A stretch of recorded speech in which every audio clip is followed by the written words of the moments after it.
ஏதாவது ஒரு கதை சொல்லு. ஒரு வீரனோட கதையை கேளுங்க. வீரனோட கதை. சூத்திரதாரியின் சூதனை எரித்து அகங்காரனின் நெஞ்சை கிழித்து மாயாசுரனை நிர்மூலமாக்கும் துரையாய் நொந்து வெந்தவரின் பரவசத்தை சுமந்து வந்தார் ஒரு மகாதா.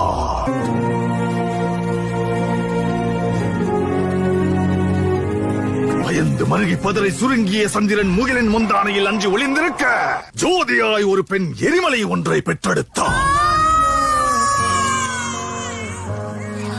எரியும் தீயினில் பொழியும் மழை போல் சாவின் வீட்டினில் காலனை வென்றவன். ஆணவத்திற்கு எதிராய் கிளர்ச்சி ரூபத்தில் லங்கேஸ்வரனுக்கு எதிராய் வெள்ளேந்தி நின்றார். எரியும் ஜமதக்னி கோபத்தை மீறி சர்வமும் தான் என்ற பரமனை வினவினார். வேட்டைக்காரரை வேட்டையாட ரணவேட்டையனாய் வந்தார்.